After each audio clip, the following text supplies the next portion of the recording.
Greetings, beloved ones.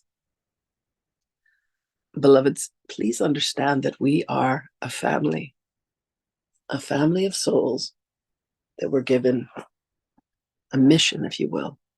Within the US military, there is the force that governs the air, there is the force that governs the water, there is the force that governs the land, and there is the force that fights with fire. Understand that the four elements are indeed assigned and relegated to these branches, if you will.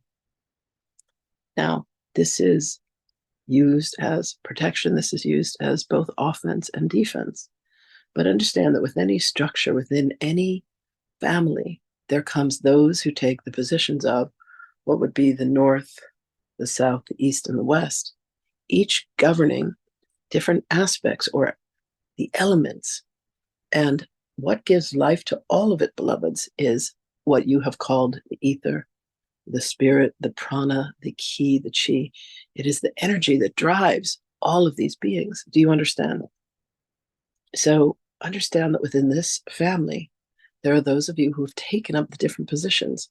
There are those of you that represent what would be the fire, what would be the water, what would be the air, and what would be the land.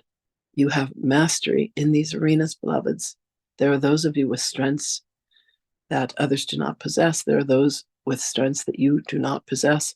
But when you come together, you create a strength that cannot, will not ever be overwhelmed, because as a unit, the way that all of you come together, beloveds, you come together and it creates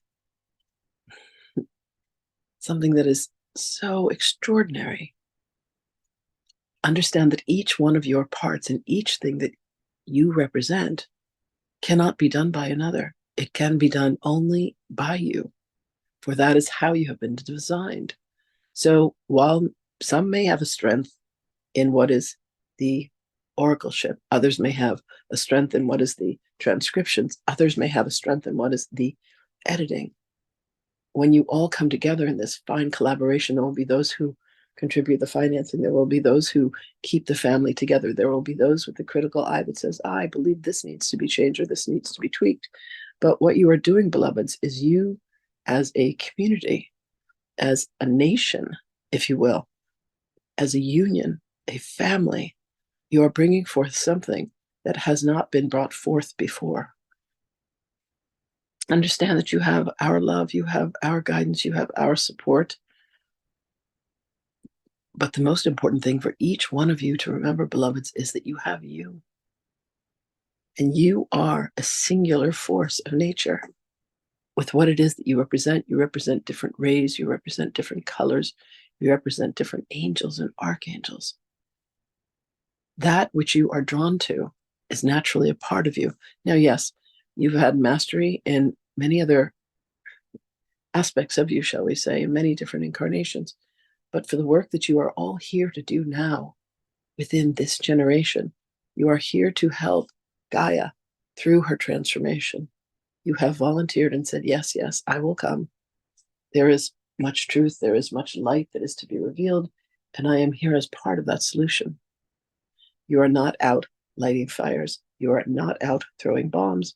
You are not out in the forces of what would seem to be the destruction. You are here as the solutions. So we would ask each of you, beloved ones, to look within and find, what is my mission? What is my purpose? And how am I meant to be a part of this? For you are going to be called upon, beloveds. You are going to be called upon for your strengths. And some of you have not yet discovered them. Some of you are in the process of discovering them. But understand that there is nothing that is casual about who you are, the ways that you interact with one another. Every thought that you think, beloveds, manifests. So we ask you once again to be very, very conscious of and vigilant in your thinking. How can you help to bring forth Gaia's beloved transformation while being a part of it in the highest frequency possible? We had a conversation recently with Samana Grace, and what we said to her is that the highest aesthetic that is closest to God is that of beauty. What is the beauty that lies within each of you? We look upon you and we see your beauty. We are blinded by your beauty, beloveds. And we are not just talking in a physical appearance. We are talking about the beauty of what lies and beats within your heart, within your mind, within your souls. Beloveds, we ask you to think beautiful thoughts of yourself and of one another. We ask you to do deliberate and beautiful actions, actions of sharing, actions of generosity, actions of caring.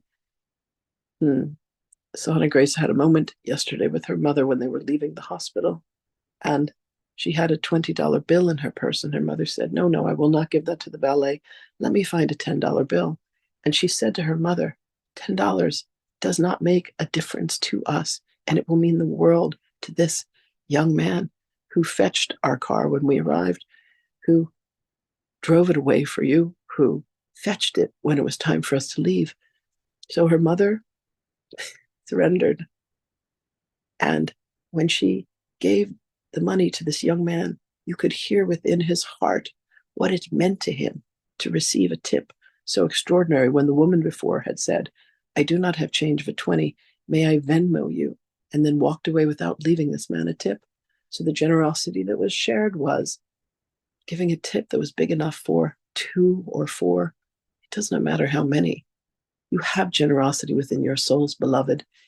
We are not talking about what comes in the form of money. We are talking about the generosity of your time, of your words, of your wisdom, of your gifts. Understand that you, beloveds, bless everyone that you encounter. How could you not? For you are beings of light. So take the time diligently to make sure that you are sharing your transformation. Be the candle that lights the other one, a candle that has gone dim. Be the one with the words of wisdom and the words of love. Be that transparent, beloveds, for that is truly who you are and what your mission is. And when you come together, understand that your flame burns so brightly that it cannot be missed. For this we say, thank you. We love you. We are with you always, beloveds. And indeed, we shall speak with you again.